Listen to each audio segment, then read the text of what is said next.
सहनाववतु सहनौ भुनक्तु सह वीर्यं करवावहै तेजस्विनावधीतमस्तु मा विद्विषावहै ॐ शान्ति शान्ति शान्तिः।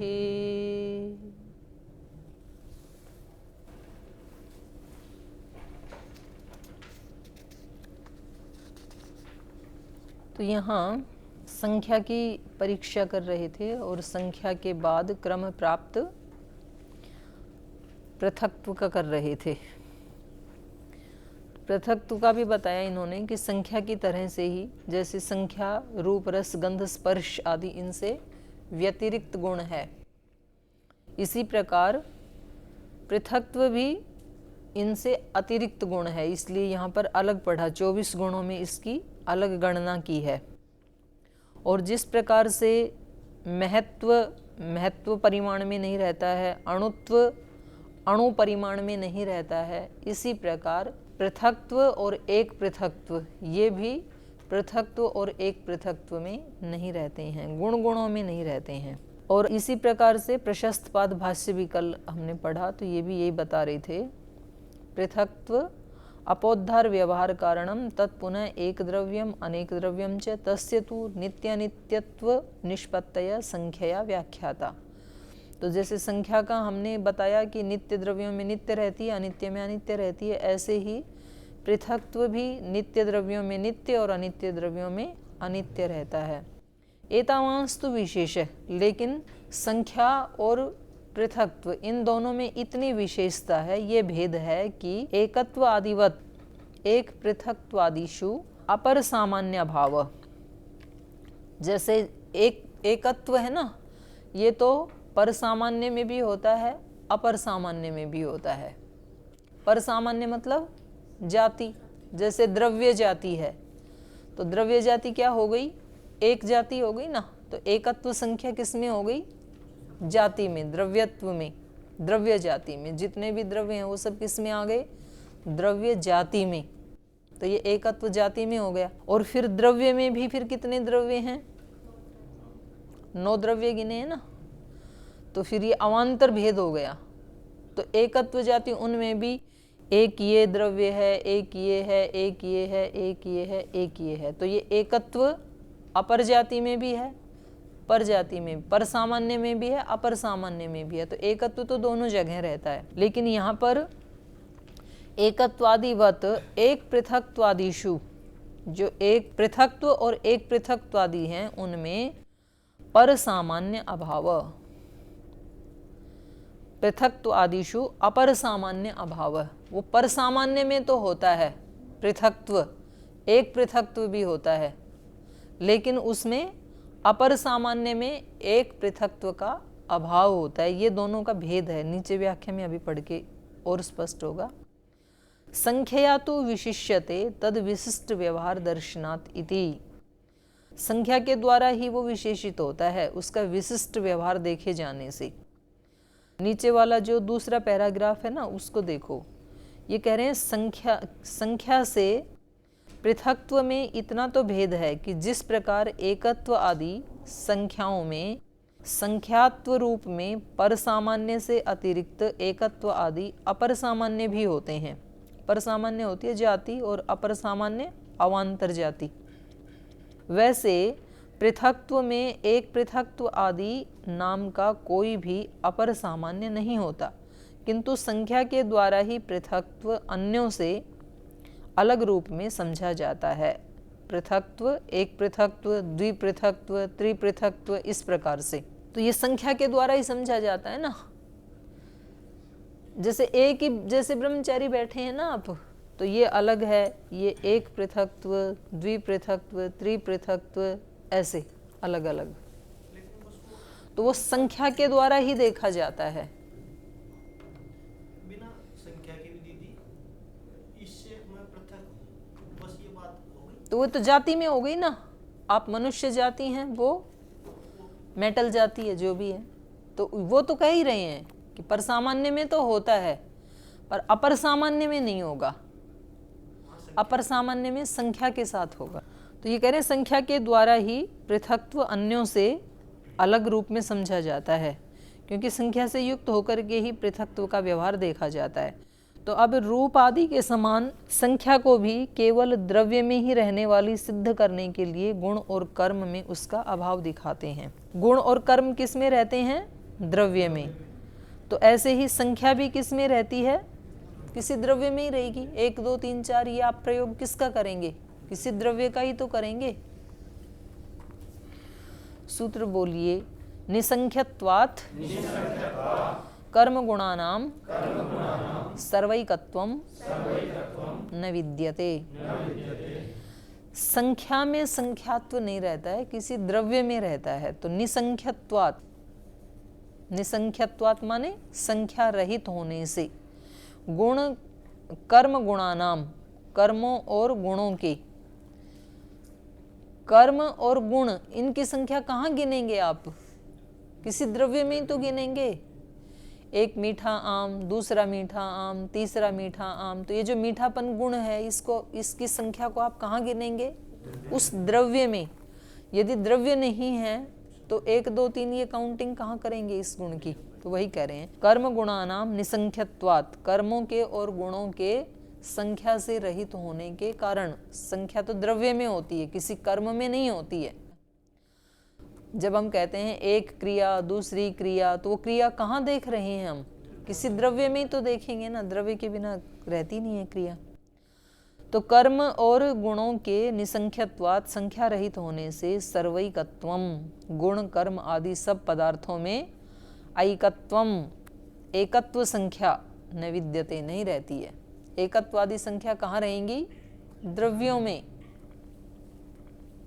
एकत्व संख्या, एकत्व ये संख्या होने से क्या है? गुण है। संख्या भी गुण है ना।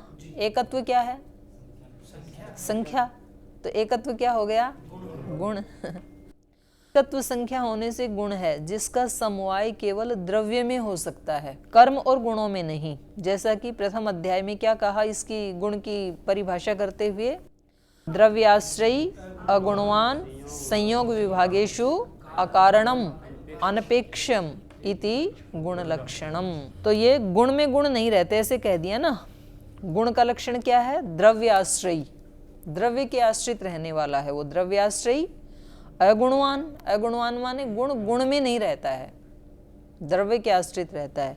और संयोग विभाग में अनपेक्ष अकारण होता है जी, अनपेक्ष अकारण। दोनों का ही दिया है ना। 16 नंबर देखो एक बार सूत्र निकाल के, आपने कहीं गलत तो याद नहीं कर लिया। अकारणम है ना, द्रव्याश्रयी अगुणवान संयोग विभागेषु अकारणम अनपेक्ष, ठीक है ना। तो अनपेक्ष अकारण, ठीक है, जो कारण ना हो। तो ये है उसका लक्षण गुण का। तो गुण गुणों में नहीं रहते, द्रव्याश्रयी होता है, अगुणवान होता है, संयोग विभाग में अकारण होता है, अनपेक्ष अकारण होता है, वो गुण है। और तथा वैसे ही कर्म का भी लक्षण बता रहे हैं, एक द्रव्यम अगुणम संयोग विभागेषु अनपेक्ष कारणम इति कर्म लक्षणम। यहाँ अनपेक्ष कारण है ये, वो आपको उल्टा याद रह गया। तो कर्म कैसा होता है? एक द्रव्यम, एक द्रव्य वाला, क्योंकि क्षणिक है ना। तो एक द्रव्यम अगुणम, गुण वाला नहीं होता कर्म, गुण कर्म में नहीं होते, कर्म गुण में नहीं होता। तो एक द्रव्यम अगुणम संयोग विभागेषु अनपेक्ष कारणम, संयोग और विभाग में अनपेक्ष कारण होता है, सापेक्ष कारण नहीं होता है, अनपेक्ष कारण होता है, ऐसा कर्म होता है। ये कर्म का लक्षण है। तो ये कर्म और गुण ये किसी द्रव्य में रहते हैं, ये पता लगा इन परिभाषाओं से। अर्थात कर्म में गुण नहीं रहते, गुण में गुण नहीं रहते, कर्म में भी गुण नहीं रहते। तो किस में रहते हैं? तीन ही तो चीज हैं, द्रव्य गुण कर्म, तो कर्म गुण में भी नहीं रहता, गुण में भी नहीं रहता, कर्म में भी नहीं रहता, तो किस में रहेगा? द्रव्य में। ऐसे ही गुण भी, गुण गुण में भी नहीं रहता, कर्म में भी नहीं रहता, तो द्रव्य में ही रहेगा। अतः संख्या के गुण होने से उसका गुण कर्म में अभाव सिद्ध ही था। संख्या गुण है ना, तो गुण होने से गुण में और कर्म में उसका अभाव सिद्ध ही था, क्योंकि ये पहले ही कह दिया था। तो फिर भी यहाँ विशेष क्यों बता रहे हैं? पुनरपि यहाँ विशेष विचार के लिए उस बात को दोहरा दिया जिसे आगे कहना है, आगे कहना चाह रहे हैं उसके लिए। तो ये अभी बीच में पूछ रहे हैं कि आप कैसे कह सकते हैं कि कर्म गुणों में संख्या नहीं होती, मतलब संख्या कर्म में और गुणों में नहीं होती, ये कहा ना आपने, पर कह रही हैं तो देखा जाता है, जबकि लोक में क्या हम क्या कहते हैं? ये एक रूप है, ये एक रस है, ये एक कर्म है, तो एक एक आ रहा है ना सब में। ये एक रूप है, रूप भी तो गुण है, तो गुण के साथ संख्या आ रही है। ये एक रस है, जब ऐसे कह रहे हैं तो रस के साथ संख्या आ रही है ना। तो ये कह रहे हैं ये व्यवहार तो देखे जाते हैं, तो रूप और रस क्या है? गुण है ना, तो फिर आ रहा है ना गुण में तो संख्या। तो क्या उत्तर है संजीव जी? द्रव्य है, रस द्रव्य है, तो रस में है ना। ये एक रूप है, रूप तो गुण है ना, तो द्रव्य का है, रूप द्रव्य का है। हाँ, ये है कि जिसको हम कह रहे हैं कि ये एक रूप है, तो वो रूप जो दिखाई दे रहा है वो किसी द्रव्य में ही तो दिखेगा, द्रव्य को लेस करके तो रूप नहीं ना दिखेगा। या हम कहते हैं कि ये एक रस है, तो वो भी एक द्रव्य ही तो है। जैसे जल जैसा लिक्विड है, उसको कहेंगे ना कि ये एक रस है, तो वो भी तो द्रव्य है ना। तो वहाँ द्रव्य को ही कह रही है, गुण और कर्म में नहीं है। तो अब इसका ही समाधान कर रहे हैं, सूत्रकार कह रहे हैं भ्रांतम तत्। ये जो आपको ज्ञान हो रहा है ना कि एक रूप है, ये एक रस है, ये आपकी भ्रांति है, आपका भ्रम है। वास्तव में वो एकत्व, एक संख्या द्रव्य में ही स्थित है, रूप में या कर्म में या रस में स्थित नहीं है। कर्म तथा गुण में संख्या की प्रतीति भ्रम मूलक है या गौण है, लाक्षणिक है। यह एक रूप है, यह एक कर्म है इत्यादि रूप से जो गुण और कर्म में संख्या की प्रतीति होती है वो वास्तविक नहीं, अपितु जिस द्रव्य में गुण और कर्म समवाय संबंध से रहते हैं उसी में एकत्व आदि संख्या भी रहती है। तो इस प्रकार आश्रयभूत द्रव्य के एक होने के कारण उस द्रव्य में आश्रित गुण तथा उस द्रव्य में आश्रित कर्म में उस संख्या की भ्रम से प्रतीति होती है। वस्तुतः वह संख्या गुण और कर्म में नहीं रहती बल्कि द्रव्य में ही रहती है। यहाँ एकार्थ समवाय संबंध से ही गुण और कर्म में संख्या की प्रतीति है, समवाय संबंध से नहीं है। एकत्व की जो प्रतीति हो रही है वो समवाय संबंध से नहीं है, बल्कि कैसे है? एकार्थ समवाय। क्रिया में एकत्व के अभाव को ध्यान में रखते हुए व्याकरण महाभाष्य में भी कहा है भाव क्रिया। क्रिया क्या है? भाव है, और सच एका, भाव भावात्मक क्रिया एक ही होती है, इसलिए वहाँ हमेशा एक वचन होता है। इति एक वचनम भाव क्रियायाम, भाव क्रिया में हमेशा एक वचन ही होता है। जैसे भुक्तम, पक्तम, जो भी है ना। ऐसा कहकर फिर भाष्यकार समाधानांतर देते हैं, वहाँ पर कह रहे हैं अथवा एक वचनम उत्सर्गतः करिष्यते। वहाँ पर जो भाव में एक वचन है ना वो भी उत्सर्ग से करेंगे, और द्विवचन बहुवचने तस्य अपवादौ भविष्यत। कहीं यदि द्विवचन बहुवचन दिखें तो वो उसके अपवाद रूप में होंगे। तो भाव कर्मणों इस सूत्र से एवं द्वेकयोर दुर्वचनैक एक वचनैक, तो ये इन सूत्रों से, क्योंकि क्रिया में एकत्व होता ही नहीं है। कोई एक क्रिया होती है तो उसमें अवान्तर बहुत सारी क्रियाएं होती हैं ना, तो उसको ध्यान में रख के करेंगे। यह एक रूप है, इस व्यवहार के समान यह एक घड़ा है। यह व्यवहार भी औपचारिक या गौण क्यों ना मान लिया जाए। जैसे आप रूप के बारे में कह रहे थे कि यह एक रूप है, तो आप कह रहे थे कि ये तो भ्रांत ज्ञान है। तो ये एक घड़ा है, इसको भी भ्रांत क्यों नहीं मान लेते हैं? इसका उत्तर दे रहे हैं। एकत्व अभावात भक्तिस्तु न विद्यते।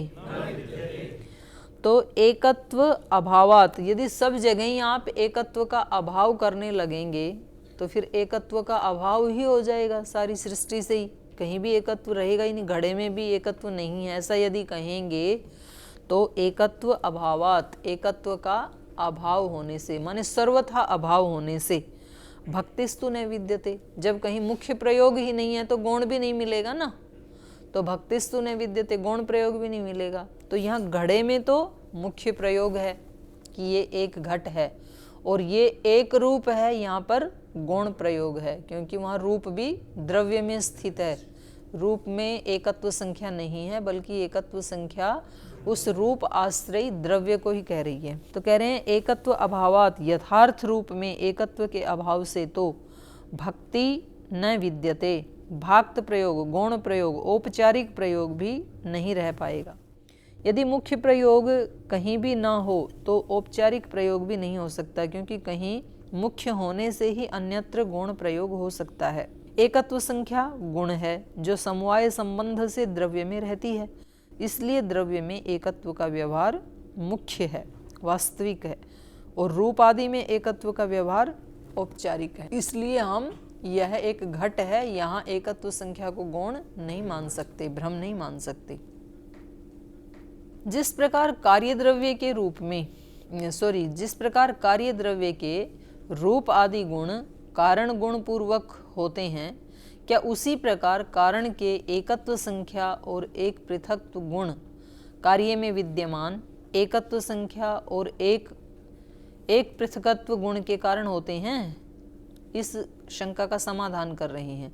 जैसे कारण में जो रूप रहा वही कार्य में आता है, तो कह रहे हैं ये एकत्व आदि, एकत्व या एक पृथकत्व ये कारण में जैसे होते हैं वैसे ही कार्य में आते हैं क्या, ये पूछ रहे हैं। इसका उत्तर दे रहे हैं कार्य कारणयोः एकत्व एक पृथक्त्व अभावात् एकत्व एक पृथक्त्वं न विद्यते। कार्य कारणयोः, कार्य और कारण के रूप में एकत्व एक पृथक्त्व अभावात्, एकत्व और एक पृथक्त्व का अभाव होने से, क्योंकि कारण कभी भी एक नहीं होगा ना, एक है तो उससे कोई कार्य बनेगा ही नहीं, कम से कम दो हो तब तो कोई, एक अणु है मान लो तो उससे क्या कार्य द्रव्य बनेगा, कुछ भी नहीं बनेगा। तो कम से कम दो हो तो कार्य द्रव्य क्या बनेगा, द्व्यणु। तो कह रहे हैं एकत्व और एक पृथक्त्व का अभाव होने से कार्य कारणयोः, कारण भी वो तब बनेगा जब उसका कोई कार्य हो, तो उसको कारण भी नहीं कहेंगे। तो ना एकत्व कारण में हो सकता है ना एकत्व कार्य में हो सकता है। समझ में आ गया? एक अणु को कारण भी तो नहीं कह सकते ना आप, कारण किसको कहेंगे, किसकी अपेक्षा से कारण संज्ञा होती है, कार्य की अपेक्षा से। जब उसका कोई कार्य हो तब तो इसको कारण कहें, कोई कार्य ही नहीं तो इसको कारण कैसे कहेंगे आप। कार्य कारणयोः एकत्व एक पृथक्त्व अभावात्, कार्य और कारण के रूप में एकत्व और एक पृथक्त्व का अभाव होने से एकत्व एक पृथक्त्वम, एकत्व और एक पृथक्त्व समान जातीय का कार्य या कारण न विद्यते। एक एक ही है तो उसका ना तो कार्य होगा और कार्य नहीं है तो कारण भी नहीं होगा। एकत्व संख्या अन्य किसी एकत्व संख्या का कार्य नहीं होती। एक है वो किसी का कार्य नहीं है ना, जैसे प्रकृति एक है तो वो किसी का कार्य नहीं है ना। इससे अगला जो महतत्व है वो भी तो एक है, तो वो कार्य कैसे हो गया? वो तीन से मिलके बना। हाँ, नहीं तो तीन से मिलके तो प्रकृति भी तो बनी है। उसका विकार है। हाँ बताओ आप। उसका विकार है। नहीं, विकार कैसे बना? एक से तो विकार हो ही नहीं सकता है। ये ठीक प्रश्न है, आप बताओ। प्रकृति में वे जो एक एक हैं वे अलग है, मिल के कोई कार्य द्रव्य उत्पन्न नहीं कर रहे हैं, एक भी अलग है, वहाँ एक एक संख्या में विद्यमान। नहीं, ये उत्तर ठीक नहीं। हाँ बोलो रजनीश जी। ये कह रहे हैं कि एकत्व संख्या अन्य किसी एकत्व संख्या का कार्य नहीं होती। एक है वो किसी का कार्य नहीं हो सकता है। तो प्रकृति एक है तो वो किसी का कार्य नहीं है, जैसे मूल प्रकृति किसी का कार्य नहीं है वो, पर उससे जो बना महतत्व बना वो तो कार्य है ना प्रकृति। तो वो कैसे हुआ? वो भी तो एक है।